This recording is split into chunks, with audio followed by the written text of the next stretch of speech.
자, 이렇게 준결승전이 짜여지면 이건 하늘의 계시라고 봐야 할까요? 이 시대 최고의 라이벌 알카라스와 야닉 시너의 ATP 파이널스 왕중왕을 가리는 최후의 대결이 임박한 것 같습니다.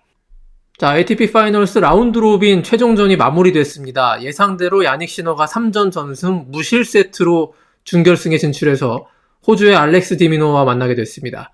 알카라스의 상대는 약간 놀랍게도 즈베레프가 아닌 필릭스 오제 알리아심으로 결정됐습니다. 오늘 밤 4강전 두 경기 보시기 전에 이 영상으로 관전 포인트 잡고 가시겠습니다.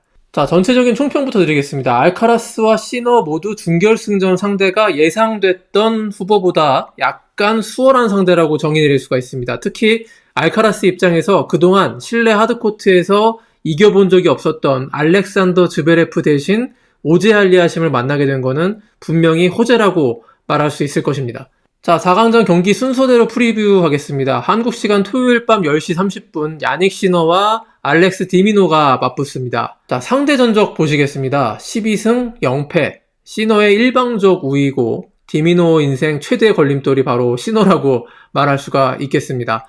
12번 붙어서 모두 진 상대를 갑자기 이길 수는 없습니다. 이건 야닉 시너의 다리가 고장나지 않는 이상 시너의 무실 세트 승리까지 점쳐집니다. 자, 다만 디미노의 상승세 무드는 눈여겨보셔야 할 것 같습니다. 라운드 로빈 2차전에서 무세티에게 역전패를 당한 이후에 최악의 암흑기를 보냈다가 프리츠와의 최종전에서 기사회생한 이 흐름과 상승세, 잃을 것 없는 도전자의 자세, 그리고 시너의 총알같은 스트로크 공격을 투어에서 가장 빠른 발로 커버할 수 있는 디펜스와 역공 능력.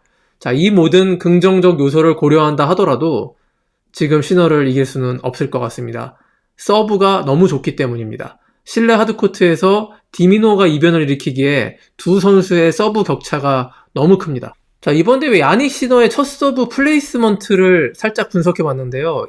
에드코트의 구석을 찌르는 코스가 차원이 다른 걸 확인하실 수가 있습니다. 자, 두 눈 크게 뜨고 비교해 보시죠.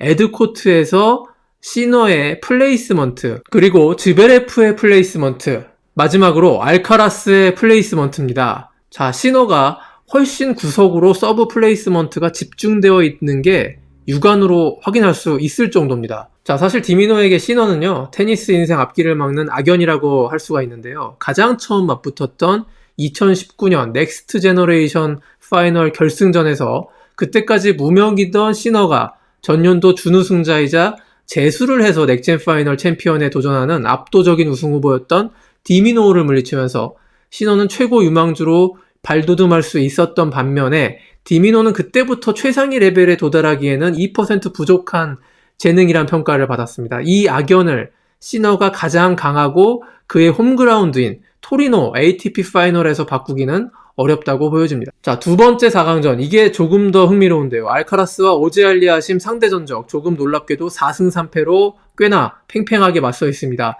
다만 약간의 함정은 알카라스가 완전체가 되기 이전인 2021년 전적이 있었다는 것인데요. 그런데 눈여겨봐야 할 지점은 2022년 알카라스가 US 오픈 깜짝 우승을 차지하고 월드 넘버원에 오른 시점에 필릭스 오제 알리아심이 두 번이나 이겼고요. 그리고 결정적으로 실내 하드코트 경기였다는 점입니다. 자, 오히려 그 이후 2023년과 2024년 맞대결은 오제 알리아심이 슬럼프에 빠져 있을 때였고, 게다가 그 최근 두 경기는 알카라스가 제일 좋아하는 클레이 코트였다는 점입니다. 자, 이렇게 따져봤을 때요, 알카라스와 필릭스 오제 알리아심이 실내 하드코트에서 맞붙으면 결과는 백중세가 될 수 있다는 판단도 가능합니다. 자, 그러나 알카라스가 올 시즌 드디어 코트 표면을 가리지 않고 눈을 떴고요. 실내 하드코트에서도 라운드 로빈 3연승을 거둔 데다 작년보다 더 좋아진 서브 운용 능력을 감안하면 여전히 6대4 정도의 우세는 점쳐집니다. 다만 이 경기에서 오제 알리아심이 첫 서브 성공률을 70% 선으로 유지하면 정말 박빙의 승부가 될 가능성이 높습니다. 또 하나 승부를 가릴 수 있는